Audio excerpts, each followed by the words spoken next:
cellphone ko. Baka sa inyo yan. Huwag mo na sagutin. Ikaw walang pangalan eh. Sasagutin ko na lang. Hello? Hello, Pati. Ang lolo Tiago mo ito. Lolo? Kung mahal niyo pa ang mga magulang niyo, magpunta kayo dito sa pinakamalapit na ospital sa bahay niyo. Ngayon din. Ospital? Bakit po? Anong nangyari?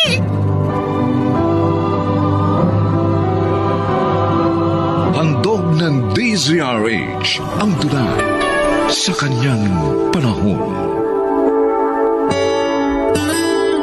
Yaman ang turing ng mga magulang sa kanilang mga anak.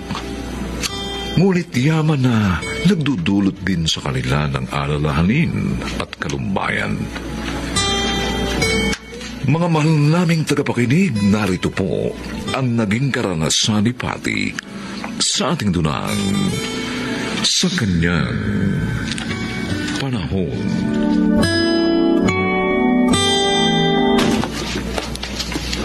Ay, salamat. Nakauwi rin. Kailangan makapagbihis na ako. Marami pa akong gagawing assignment. Si Ramil naman kasi, nagyayapang manood ng sine. Bakit ngayon ka lang, Pati? Nay? Kasi po, nagpatulong po sa akin yung kaibigan ko sa project niya eh. Kaya po, natagalan ako. Sinungaling?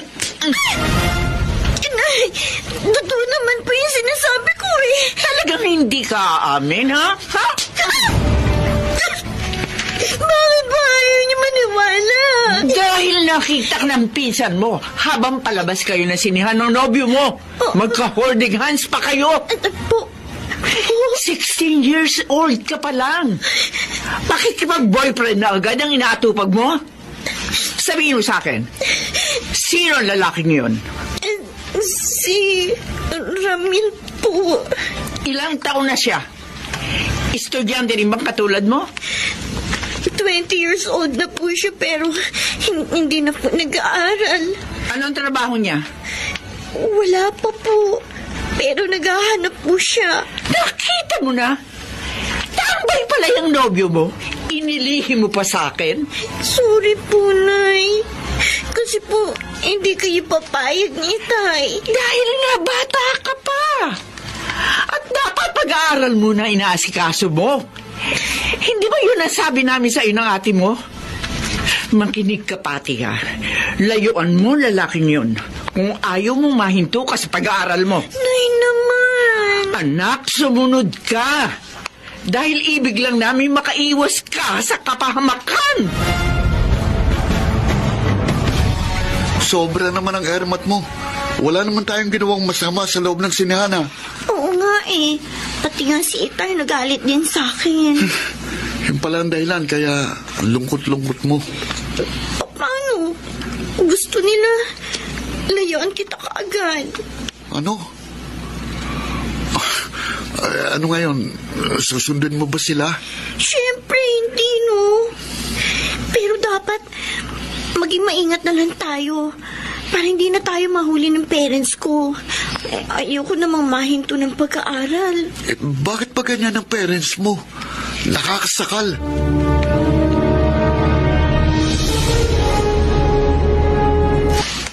O, Pati, bakit malungkot ka? Anong problema? Wala. Oh, alam ko na. Namimiss mo si Ramil, ano? Oo, ate. Kasi naman hatid sundo na ako ni Inay. Hindi na tuloy kami magkita ni Ramil. Sa cellphone na lang kami nakakapag-usap. Ikaw kasi hindi ka nag-iingat. Nabuking ka tuloy. Buti ka pa nga, Ate Wing eh.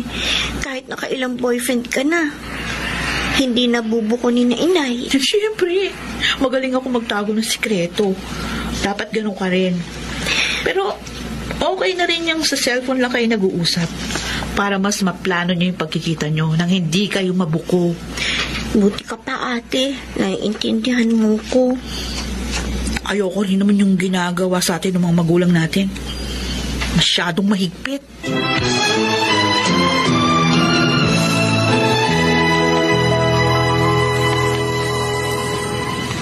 pati pala ang panganay natin, may nobyo na. Oo, Nildo. Yun ang narinig ko sa pag-uusap nilang magkapatid. At ngayon, pareho pa silang nagtutulong na paglihiman tayo.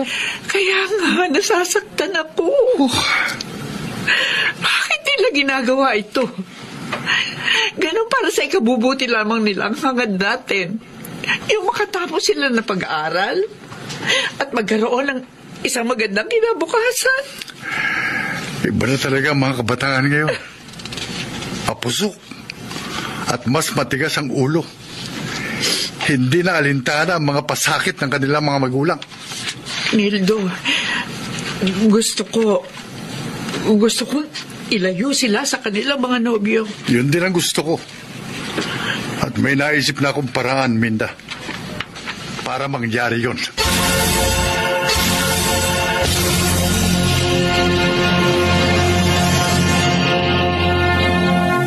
Sana hindi na po kayo nag-abala pa, Itay. Uy. Napagod tuloy kayo sa pagdadala ng mga prutas at gulay dito. Uy, minsan lang naman ito, anak. At saka mainam na rin yung matikman ninyo mga pananim namin ng nanay mo. Salamat po muli. Nildo, nabanggit mo na ba kina Itay yung pinag-usapan natin?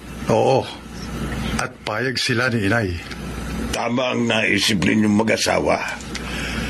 Sa ganung paraan, maiiwas nyo sa tukso ang aking mga apo. Kaya nga po agad naming sinabi sa inyo ni Nanay eh. Malapit na po kasi ang bakasyon ni Nabueng at Pati, Tay. Ihatid po namin sila sa inyo pag wala na ho silang pasok. Uy, hindi naman sila mahihirapan kahit sa probinsya sila magpatuloy ng pag-aaral. Dahil may eskwelahan din doon. At huwag kayong mag-alala. Babantayan namin silang mabuti at laging pangangaralan. Salamat po. Pero alam na ba nila? Payag ba sila? Sasabihin pa lang namin sa kanila, Tay. Pero sa ayaw nila o sa gusto, talagang sa probinsya ni sila mag-aaral.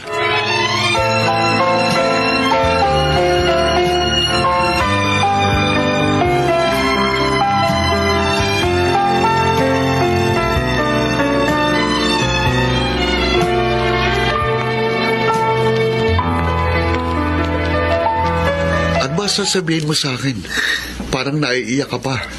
Kasi, kinausap kami kagabi ni na Inay at Itay Remil. Sabi nila, sa bakasyon daw, sa probinsya na kami titira. Ha? Doon na rin daw kami mag-aaral. Pambihira naman sila. Anong sabi ng ate mo?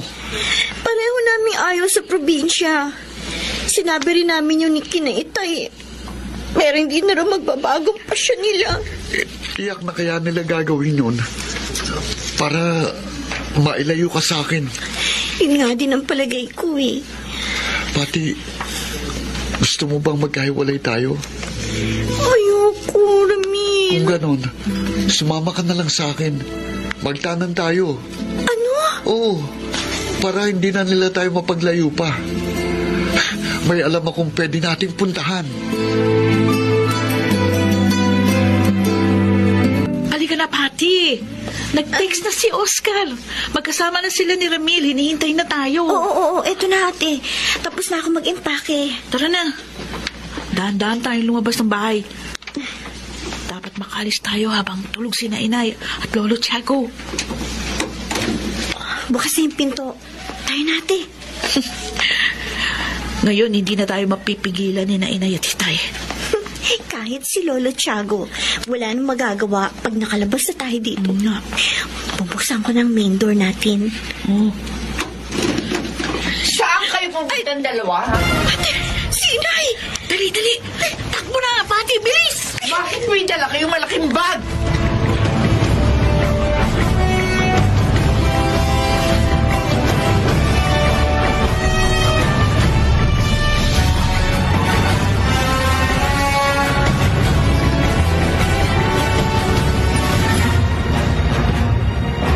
Nahuli pala kayo ng nanay nyo? Oo, Ramil. Buti nga may gamit kayong sasakyan eh. Naialis nyo kaagad kami doon. Pero malamang, inahanap na nila tayo. Kaya kailangan, makaalis din kaagad tayo rito. Kuya, ano pang hinihintay natin? Yung perang inuutang ko sa kaibigan ko, malayong pupuntahan natin eh. Kaya dapat may sapat tayong baong pera. Ay, Oh. teka, may tumatawag sa cellphone ko. Baka sa inyo yan. Huwag mo na sagutin. Hindi, walang pangalan eh. Sasagutin ko na lang. Hello? Hello, Buddy. Ang lolo Tiago mo ito. Lolo? Kung mahal niyo pa ang mga magulang niyo, magpunta kayo dito sa pinakamalapit na ospital sa bahay niyo ngayon din. Ospital? Bakit po? Ano pong nangyari? Bumangga ang sinasakyan tricycle ng nanay at tatay niyo dahil sa paghahabol sa inyo. Ay, Diyos ko! Hindi!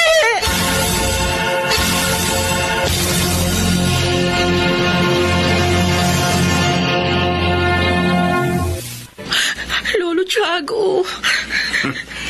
Salamat naman at nakonsensya kayong bumalik. Sorry po, Lolo. Kumusta na po si Inay at Itay? Ginagamot pa sila ng mga doktor. Ipanalangin niyo na sana makaligtas sila. Kawawa naman sila. Kasalanan natin, ate. Kaya nasa panganib sila ngayon. Matigas kasi ulo natin eh.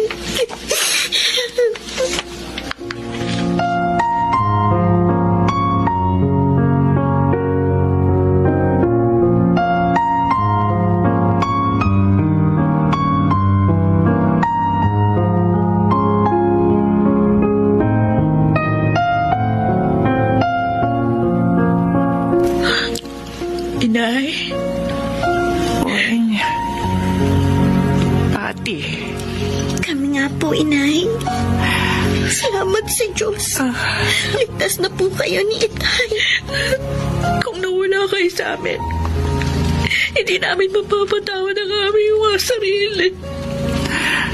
Mahal namin kayo, mga anak. At ibig namin na magkaroon kayo ng isang magandang kinabukasan. Kaya namin kayo iniingatan. Nauunawaan na po namin kayo, Nay. Sana patawarin niyo kami. Iniwan na po namin si Ramil at Oscar. Magbabago na po kami ni ate, Nay. Opo, Nay. Asikasuhin na namin ang aming pag-aaral. At hindi na po kami maglilihim pa sa inyo.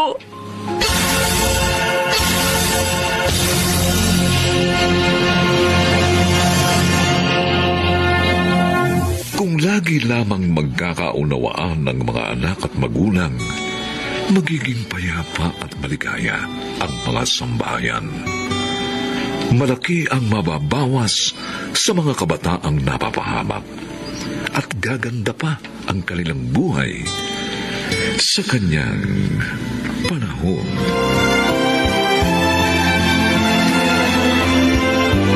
Mga nagsiganap, Chiquit del Carmen Amor, Susan Robles, Bobby Cruz, Rosana Villegas, Lionel Benjamin, at Phil Cruz. Special sound effects, Jerry Mutia. Technical supervision, Eric Lucero at Bong Muyar. Ang kasaysayang ito'y mula sa panulat ni Telma Corporal Alcantara.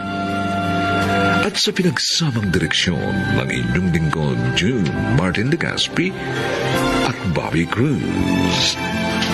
Sa kanyang panahon.